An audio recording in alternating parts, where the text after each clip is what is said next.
one media house, Modi ko girana hai. So it became a mission for them. Nelly massacre in Assam, which happened because Mrs. Indira Gandhi insisted on holding elections on the basis of unrevised electoral rolls. PM Modi, who was the chief minister, he had called and invited the media, the editors of various newspapers, to spread the message because there were just earthquake was there, the 2001 earthquake, then there were riots. There was a bit of a lack of confidence of investors. So he just wanted to build up on the confidence. Uh, the editor of the publication we are talking about, he staged a walkout of in middle of the presentation, is what I've heard. If you look at the Bengali media, for instance, the Bengali media was quite an anti-establishment media. I mean, I can't recall any phase, any time when the Bengali media was as craven, as docile as today. Today, like they are, each one of them is competing and tripping over each other to become propagandists for the government of the day. Hello and welcome to the pamphlet. I'm Nirwa Mehta. Let's talk about media and how it has evolved over the years. From radio and newspapers to television to 24-hour news channels to social media where news are on our fingertips. News presentation has evolved and so has news consumption. Today we have Kanchan Gupta with us, who started his career back in 1982 as a journalist and has witnessed the Indian growth story. He is a veteran journalist and was an advisor to the former Prime Minister of India, Atal Bihari Vajpayee. He is currently senior advisor in the Ministry of Information and Broadcasting in the Government of India. Thank you so much, sir, for joining us today. Uh, we, I would just like to start with the very basic one with uh, when you chose to become a journalist, right? So, what was the kind of discourse that was dominated in the media space, or the issues that occupied the minds of the journalists of that time? Okay, so I was in college at St. Xavier's in Calcutta, and I had just appeared for my. In those days, you had your exams in two parts, part one and part two.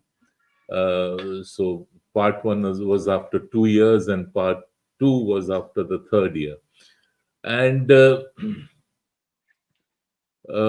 after my part one exams, I was at a loose end. Um, there wasn't anything much to do. So, and just around that time, as our exams got over, the Telegraph was being launched in Calcutta by M.J. Akbar. So there was this little handwritten slip on the college notice board that a new newspaper is being launched, and if anybody is interested, if any fresh graduate is interested, uh, please send your resume or biodata or whatever. And just for the lark, I sent off my biodata. Now, I did not qualify because I was not a graduate. I had just appeared for my part one exams. Uh, Strange as it may sound now, but I was heavily interested in theater, in amateur theater, English theater. And and St. Xavier's College had a very strong theater tradition. Many of the amateur theater activists, actors were from St. Xavier's College. The small groups that existed. So I was pretty close to a couple of them, and but I was more of a groupie than somebody who was acting in the plays. I did odd jobs like selling tickets for the play. There was a ice cream parlor near the college on Park Street called Sub Zero. So I would sit at a table over there and sell tickets for plays. So one of them, I was pretty close to him. And both of us were very fond of each other. Masudul Haq. He was quite a few years senior to me, and he was by then a reporter with a magazine called Sunday. I don't know how many people would remember it now, but there was this extremely popular magazine called Sunday, which was edited by MJ Akbar and published by the ABP Group. And it was the rage of the town because the kind of stories it did, the kind of writing it did, it was a very popular magazine, and a new kind of journalism was happening. So Masood was a reporter with Sunday, and Masood said that I must have mentioned it to Masood that look, I sent in my resume, but I didn't qualify, and I don't know what I really want to do. So he said that look, I mean, don't look at theater as an option to make a livelihood. You come along with me, and he sort of literally dragged me along to MJ Akbar's office. So MJ Akbar, who was writing something on his typewriter, he didn't even look up at us. He asked Masood in Bangla, uh, graduation হয়েছে? Is he a graduate? And Masood said, no, he's just appeared for his part one exam. So Akbar said that we will keep him, but he has to complete his graduation. And that was all that happened. I did get my appointment letter, and it was a excruciating 1 year. I was doing night shifts most of the days, or evening shifts. Those days there were three shifts. One began from 9 in the morning till 3, the next was 3 to 9, and then the other one was 9 to 3. So most of the days I was doing 3 to 9 or 9 to 3, uh, uh, and doing classes in the morning. So that is how the that third year, first year in journalism and third year in college went. To cut a long story short, that is how I entered journalism. But it wasn't some dying passion that I must become a journalist. It's just that it happened, and those days there weren't much options. What did one do after becoming a graduate? You could do your post graduation, but then what did you do after you did your post graduation? Um and most people dropped out after they graduated from St. Xavier's or Presidency College, because that was considered qualification enough. I'm talking of 1982, 1983. I'm talking of the 1980s. And they most of them joined these blue chip companies, like Lipton, and there were many others as graduate trainees. Dunlop was another. There was Lipton, there was Brook Bond, and you joined one of these Boxwala companies as a graduate trainee, and then you sort of climbed the stairs of Right, management, right. or you became So, or you sir, became a tea garden manager. So that's how it began. right, right.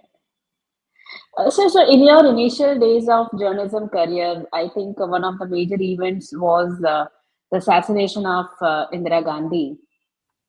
Um, how do you think media covered the incident and the post assassination riots? How was the media discourse at that time? Oh, you have to keep in mind that there were two distinct phases of media. There was the pre-emergency phase, when even without Mrs. Indira Gandhi declaring emergency, media houses were uh, uh, very restrained, very disciplined, very very due. It was like a journalist's job was that of a stenographer, and some sort of were slightly sharper than the others. For instance, Indian Express, possibly, but by and large, it was the same across the board. And there weren't many newspapers. The biggest newspaper those days was the Statesman. The second there was a contest between Times of India and Hindustan Times. I think Hindustan Times in those days was bigger than Times of India, and Indian Express was a more of a niche paper always. And then you had the Hindu in the south, and that's about it. And you had what were called regional papers, and now we refer to them as Indian language newspapers: the Hindi papers, the Bengali papers, Gujarati papers. So Right. uh, an emergency sort of changed the profile of media. When the same journalists who used to see themselves as very close to the ruling party, ruling group, and they had access, and then when emergency happened and they tried to protest, and all of them were frog marched to jail. So that's when some sort of a realization occurred. And 77 onwards, the nature of media, the profile of media, it all changed. Subsequently, of course, it changed further as the years went by. And mind you, there was no television. The only television we had was Doordarshan. So within that limited space, you had newspapers and some news magazines like Illustrated Weekly of India. You had Sunday, and in Hindi you had Ravivar, which was edited by the great S.P. Singh, and you had Dharam Yug coming out of the Times of India group. So that's about it in terms of loud voices. What Right. what was exciting was that there was a new freedom. You could look at government in a different manner. You could do stories which earlier media would never do. You could write about personalities which earlier was a no-no. So those things happened. Now you asked, your question was about Mrs. Indira Gandhi's assassination and how the media covered it.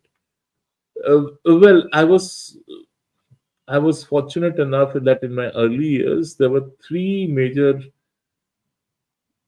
incidents which happened, very horrific. And one was, of course, there were three parts to it. There was the Punjab uh, extremist movement, the Khalistani movement. People don't realize how bad it was. Every morning, the headline was so many killed in Punjab, so many killed in Punjab, so many killed in Punjab. Hindus taken off buses and killed in Punjab. Hindus targeted in Punjab, and it was very distressing. Linked to that was the politics around Congress, Akali Dal, and Bhindranwale. There was Zail Singh playing his own little game. And again, linked to that, 1984 happens when the army, there was this army operation at the Golden Temple complex to flush out terrorists who had taken refuge over there. All of them were Khalistanis, all of them were heavily armed, were led, the entire armed group was led by General Shabek Singh, one of the uh, brightest minds of the Indian army, who fell foul of authorities on charges which we can ignore for the moment, and then he became a rebel. And of course, then there was Bhindranwale, and the devastation that happened. I don't think it really sunk into anybody's psyche that what kind of a snowball or snowball effect, butterfly effect, that army operation Blue Star would have on people around the world, especially Sikhs. And the first inkling of that, or the first realization of that, was Mrs. Indira Gandhi's assassination. And and the subsequent ferocious uh, attack on Sikhs by Congress workers and Congress gundas. It was horrible. I mean, the pictures that those days, again, there was no internet, so you had your teleprinter, and pictures were sent through the central telegraph office. So, and most of them were black and white pictures, and which sort of added to the starkness of what happened. The most notable image that sticks to my mind, and I was only 23, 22, going on 23, was that of a dog running away with a human arm in its mouth.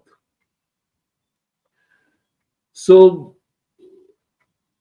but I must say that by and large, media reported the assassination and the subsequent carnage uh, pretty fairly, and with great amount of sensitivity, because Right, it was also something new. I mean, media, I don't think, had, since the partition riots, media had not dealt with something as ghastly as the anti-Sikh carnage which happened after Mrs. Gandhi's assassination. And very right, quickly, the other two events which happened in my early days. One was the Bhopal gas disaster. I was on duty when the first alert came through, and the second one was the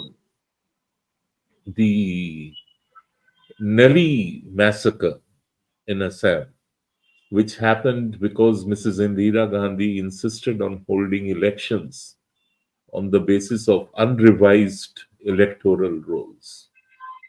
And I might also add right, the bombing of Air India Kanishka by Khalistanis, which again was a very, the images remain in your mind of that incident. right.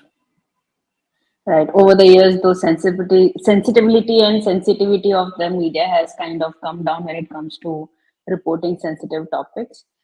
Uh, so, sir, you've seen, as you said, that those days the newspapers were the prime source of disseminating information, radio and newspapers, print publications. But over the years, in these many years, things have evolved. We have from just newspapers to we had News segments on channels, private channels came up, then there was 24-hour news channels, and now there's social media. How do you see this transition from only one newspaper a day to news on your fingertips? How do you see this transition in terms of news consumption as well as the news creation, so to say, for lack of better word? Okay, now you said one newspaper a day.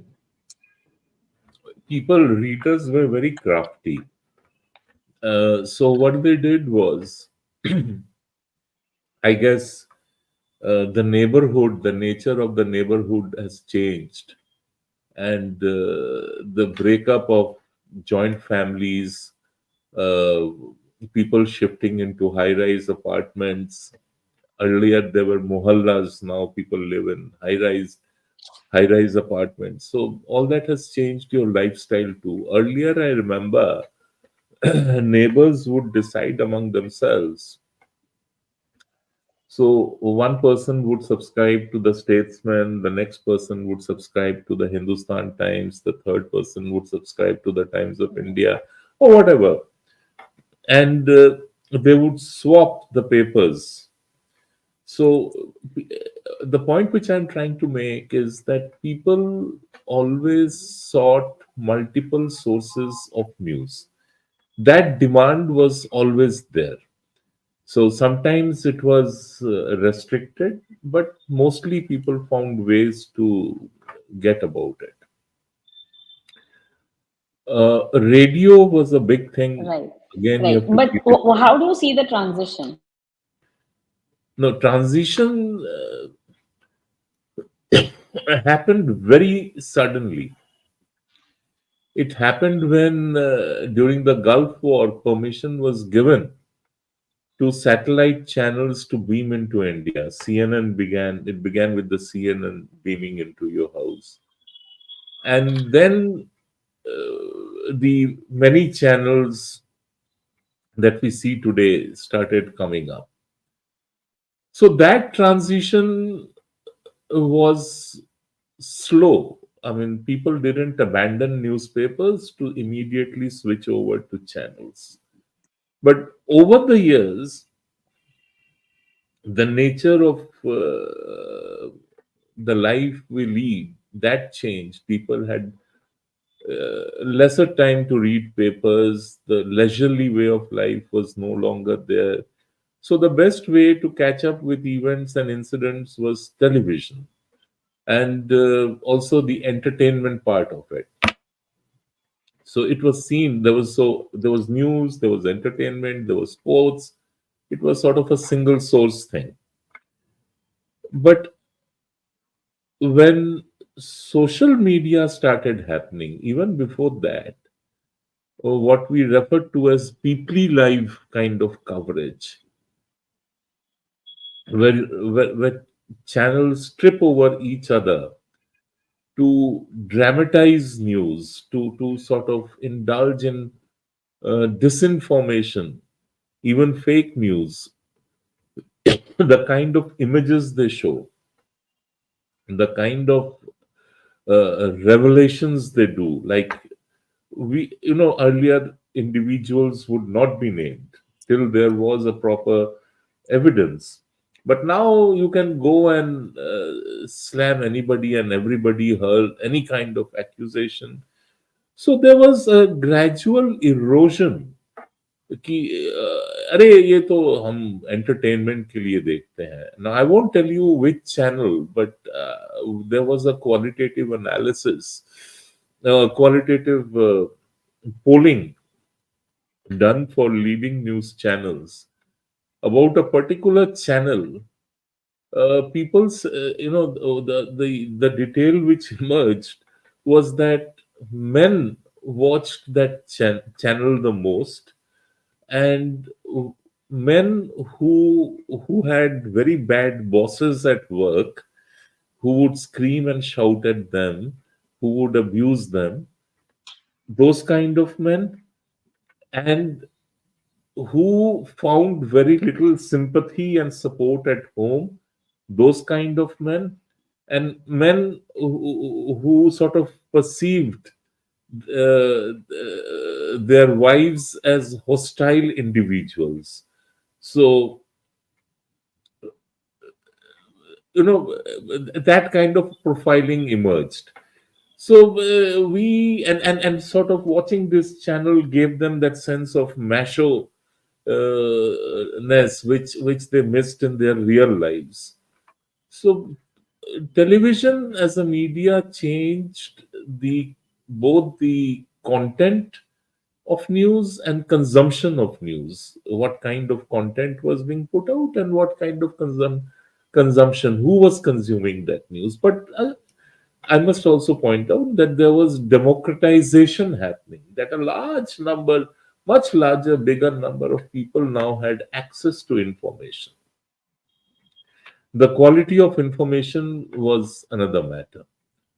But when social media happened, that was the third evolution of media in this country and all over the world. By then, newspapers had become unprofitable. Uh, they fell between the many stools of remaining conservative voices of information, of trying to emulate television channels and sort of adding masala to their news. And when social media happened, they tried to become extensions of Twitter and Facebook and Instagram, and it didn't work. Obviously, it wouldn't work. So newspapers are now world over. They are considered smokestack industry. Television, as we understand it, watching it on a screen, big screen, the bigger the screen, the better the view. Uh, Even that phase is petering out. Most of the viewing is now done on handheld devices, whether tablets or your iPad or your mobile phone, smartphone, and it is mostly consumption on the go. So you are going to work, you are catching up on the news, you are commuting back home, you are catching up on the news. Before you go to sleep, you just switch on your mobile phone and run through the headlines. So that both technology, what technology has done is that it has changed the medium of communication.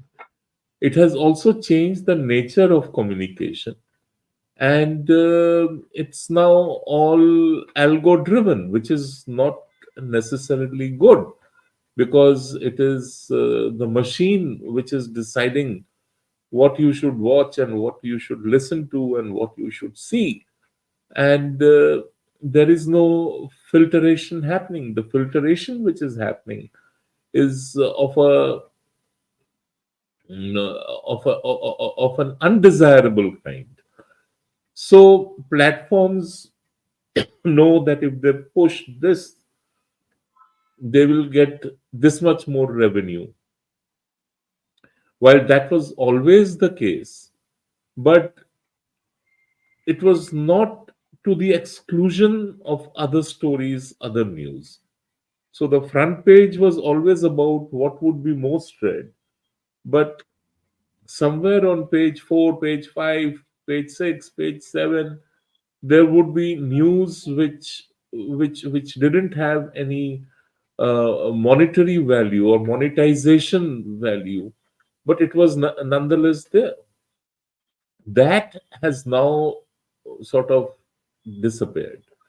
Instead, what has happened is there is now micro localization happening.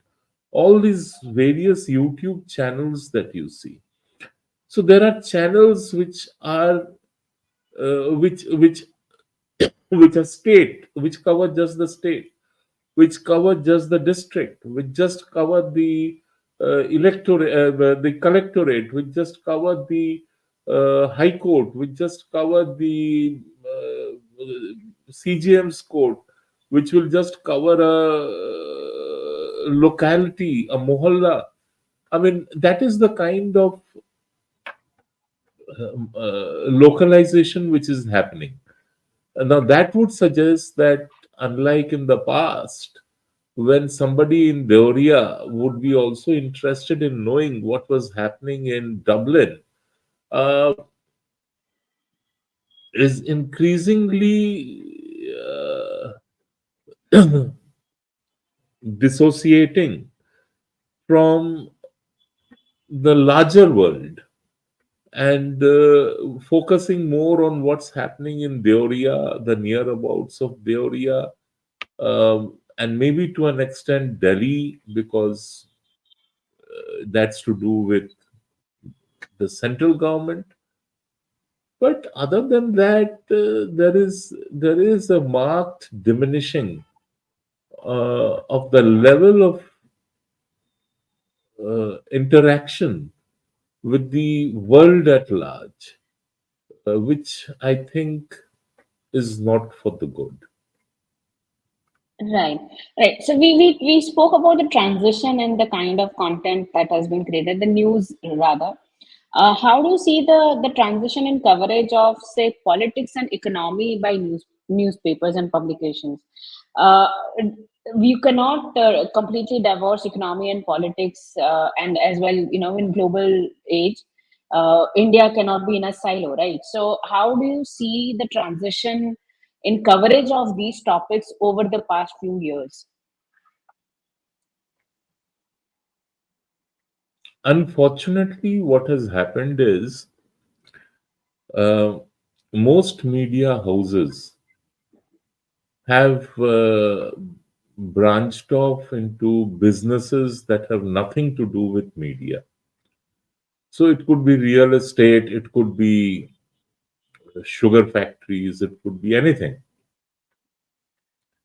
which is fine. But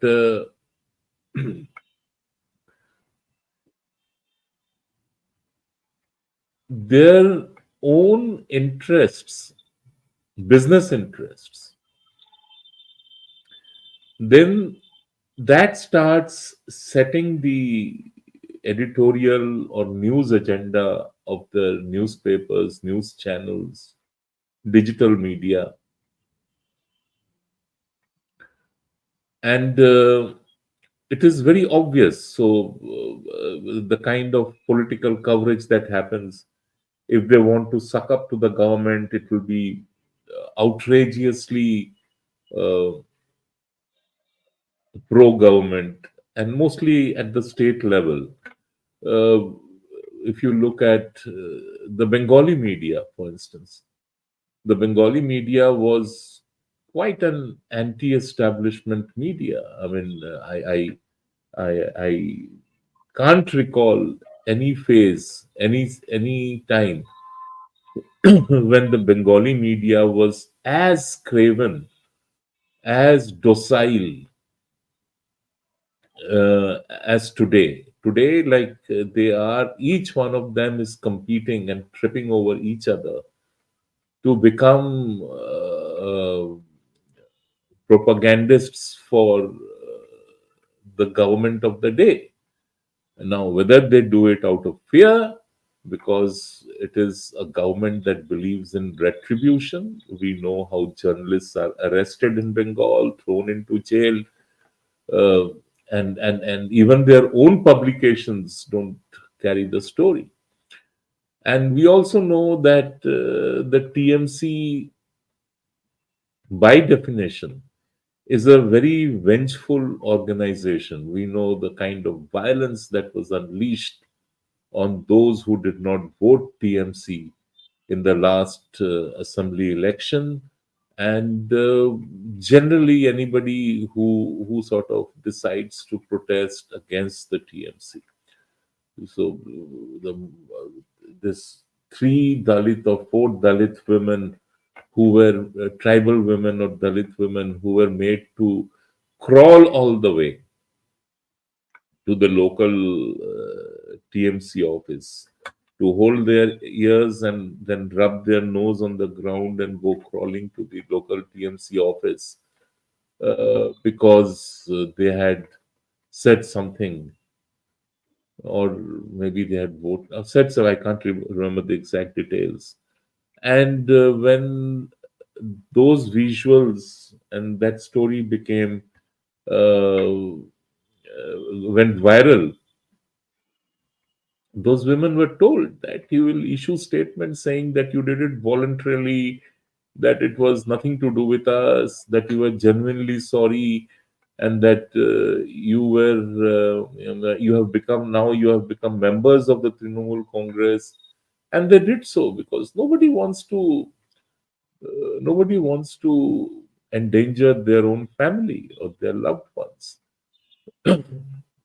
But anyway, the point remains that the Bengali media is totally spineless today. I mean, it doesn't stand. It doesn't have a leg to stand on in terms of credibility, in terms of uh, integrity, ethics. I know these are strong words, but that's a fact. And in many Right. ways, it's like, if I may say so. Uh, for instance, in Tamil Nadu, the media, there's a vertical division in the media. So one part supports the DMK, the other part supports the ADMK, and they are blind to the reality that's happening around them. And strangely, the opposition talks of Godi media, but when you look at the headlines, and that's part of my job every morning, to look at headlines and who's been critical of the government, uh, the kind of stories, the kind of headlines, the kind of slants, and the kind of misinformation that is put out. Okay, and the kind of disinformation that is indulged in. Where is the Godi media really? And who feels threatened? I mean, a couple of days ago, the Financial Times, which has a sizable staff presence in Delhi and Bombay, and they are foreign journalists, they are not Indians. Uh, they ran a piece in which they compared a democratically elected prime minister of a democracy, of a republic, uh, where elections are held on the dot, and where elections have just been held in some of the bigger states. And they compare the prime minister with Yahya Khan, the military dictator of Pakistan, who, along with Tikka Khan, was responsible for the genocide of 3 million Bengalis during the Bangladesh Liberation War. Now, you want to compare Prime Minister Modi to General Yahya Khan, and you do that in print, and that paper's representatives freely move around in this country, churning out more such garbage for Financial Times.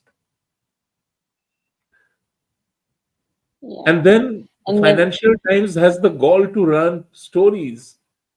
The media is being curbed by the Modi government. right.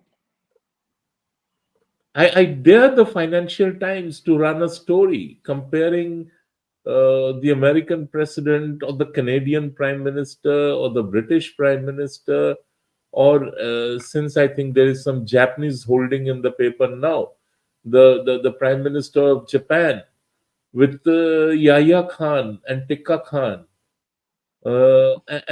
and see what happens. Right. So I'm glad you brought up the Godi media topic because I was going to come to that. Do you think the No, Godi because the media concept? absurdity. Sorry.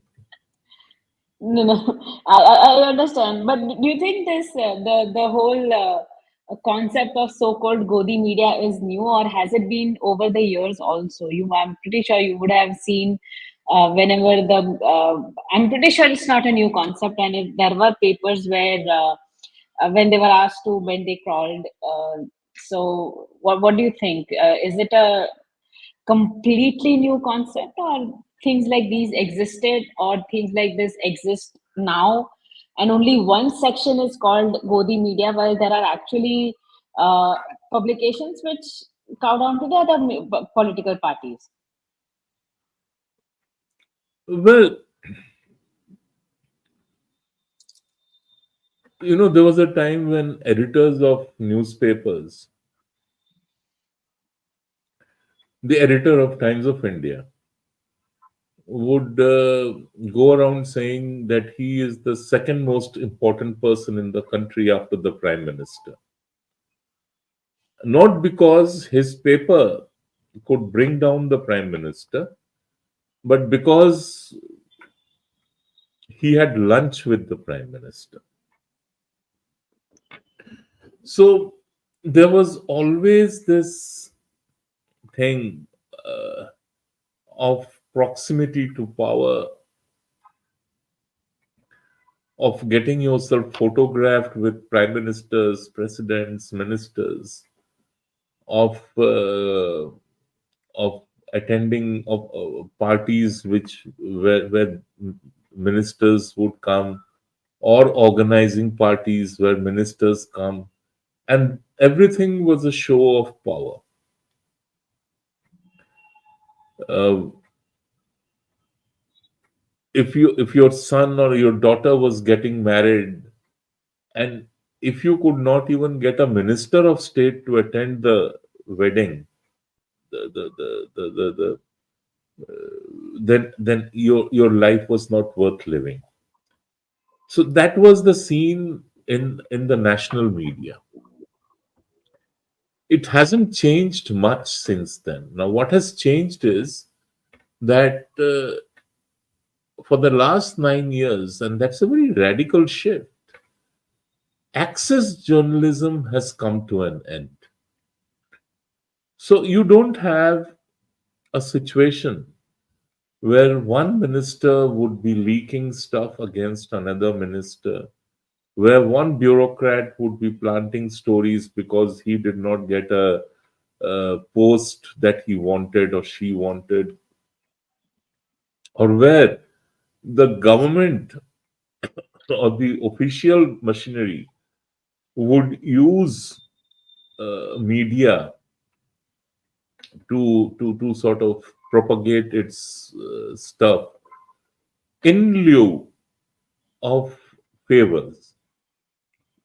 So as I mentioned that newspaper or media owners now are into various kinds of businesses, and editors had become door openers. So an editor who could get the owner access to the finance minister's office, to the home minister's office, to the prime minister's office, then that editor was like really a big shot. And if that editor failed to live up to those expectations of the owner, he was either sacked or sort of humiliated to a point where he would or she would resign. Um, NDTV largely functioned like that. The reason I'm naming NDTV is not because I have any personal grudge against them, but I have seen from very close quarters. I used to appear for their shows very often. I would be in their studios almost every second day, and I have seen how they operate. And this Nepo kids thing is only one part of it. That children of powerful bureaucrats or politicians were employed over there. That's only one part of it. But the expectations of the management or the owners from journalists, star journalists, that they would also mobilize resources. They would get businessman A, businessman B to bring in money, ad campaigns, etc., etc., etc. Again, the state from where you come, Gujarat, one media house. We shall just pretend that media house has no name. Uh, fell. I mean, they took on this thing कि मोदी को गिराना है, come what may, he has to be defeated. So it became a mission for them, not because they had any particular thing to say about the various things he did in Gujarat, the way he radicalized the idea of governance, the way he put Gujarat on a path of growth and development, and frankly, he created a new Gujarat. No, I mean, I'm sure they could have found faults with that, and they could have done criticism, which would have been fair. But the reason was that they would never get information ahead of planned industrial investments. Like, if industry X is planning to set up a plant somewhere, they earlier they would get that information. They would go and buy land around over there, and then when the land acquisition happened, they would make huge windfall profits. And ever since Modi became chief minister of Gujarat, that practice stopped, or it was gradually stopped. I'm sure it must have taken some time to stop the system. And uh, and it's a fact. I'm sure most people, most intelligent people in Gujarat are aware of it. Yes, sir. Sir, So, I know the publication you're talking about. yeah, so It's a very small. how can you even think that Godi media, I mean, it's amazing. I mean, look at the media around you. No, sir, sir. There is a very small anecdote regarding the editor of the same publication you're talking about. This was Vibrant Gujarat, the first edition. This was supposed to be in 2003 September, October, and uh, PM Modi, who was the chief minister, he had called and invited the media, the editors of various newspapers, to give them a PowerPoint presentation and details on what he expects and envisions about the Vibrant Gujarat Summit. His idea was probably to spread the message, because there were just earthquake was there, the 2001 earthquake, then there were riots, there was a bit of a lack of confidence of investors, so he just wanted to build up on the confidence. uh, the editor of the publication you're talking about, he staged a walkout of in middle of the presentation, is what I've heard. And at that time, it was then when Narendra Modi, he decided that this was the last time he was probably speaking about his work to media. Next time, his work will speak for itself. And after that, he never really did that. So that is No, no, what you the can. anecdote says. No, no, you can. I mean, I know of how the a very senior journalist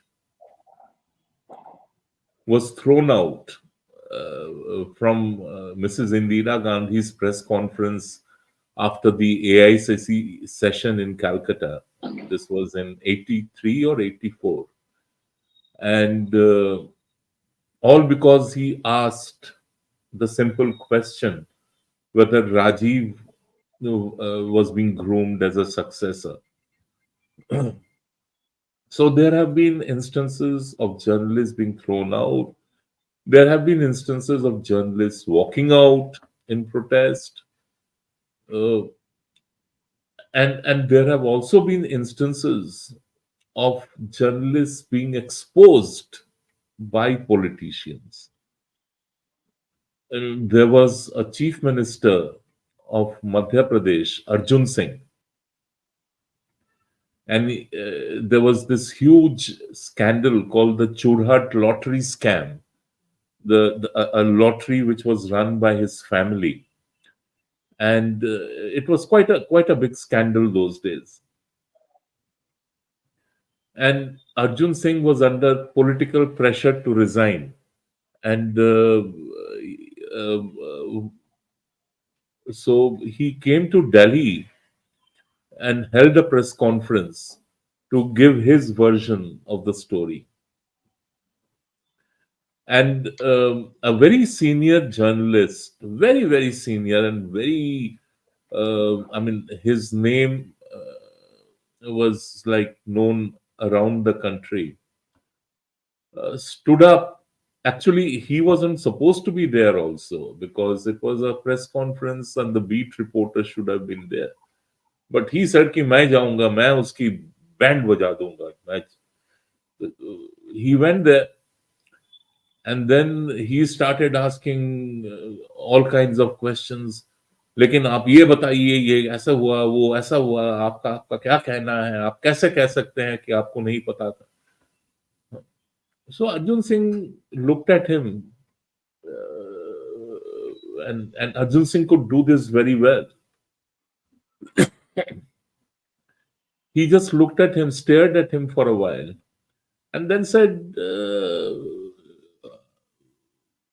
"आप तो when I sent you a truckload of teak for your farmhouse in Delhi, at that time your tone was different.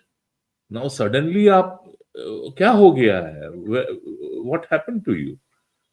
So it was such a damning exposure that here was this editor who had built a farmhouse, one of the early farmhouses in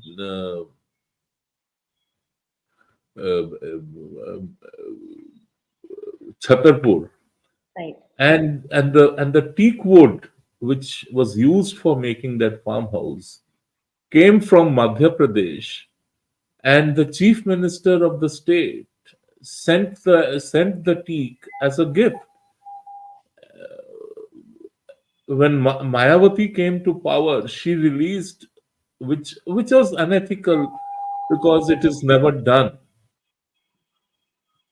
She released the list of names of journalists who had received cash, who had received cash uh, from Mulayam Singh Yadav under the chief minister's relief fund, and it was sizable amounts. I mean, this is 1990s, and it was a sizable amount those days. Right. So it keeps on happening. I mean, when Mayawati was chief minister, she sent bone china dinner sets to journalists in Delhi. And one senior journalist who works in a television channel, and his wife worked in media. So both of them received a set each. A dozen plates, a dozen bowls, or whatever that came in the bone china set.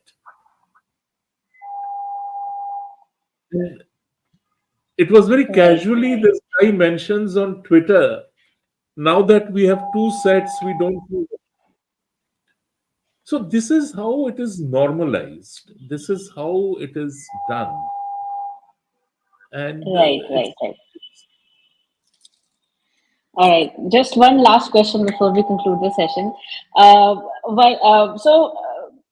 Elections are coming up, right? 2024, the major elections coming up.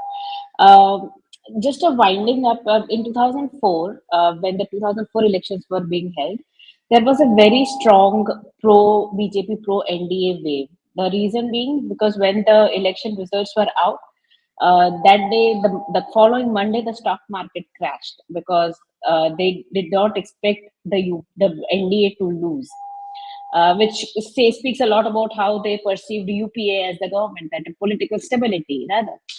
Uh, so, do you think at that time the media at that time had any role to perhaps play in creating a sort of anti-Vajpayee wave, so to say, that could have worked against the NDA?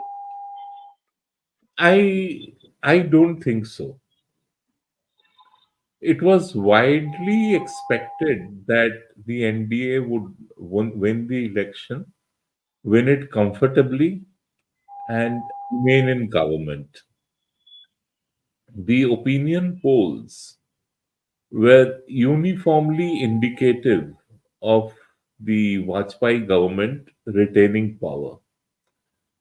But unfortunately, what happened and what was not captured in the opinion polls, I mean, psephology was still in its early stages in our country.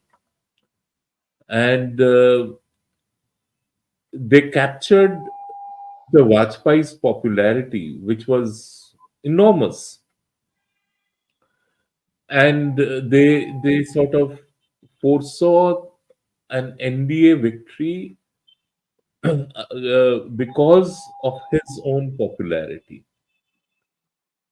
Uh, what they did not capture is the collapse of the NDA's key allies, whether Telugu Desam Party, whether ADMK, and also they failed to capture the anti-incumbency, the local level. So voters were dissatisfied with MPs, individual MPs. Now they were not considered important enough to sort of structure the overall assessment. But when the results came, the BJP on its own had not done too badly, but its allies had totally failed to perform. That is one part. Second, some 99 odds. I think it was anything. I think it was 90 or 99. Sitting MPs of the BJP lost that election. So new faces won, and if that lot would have won, the BJP on its own would have been very close to a majority.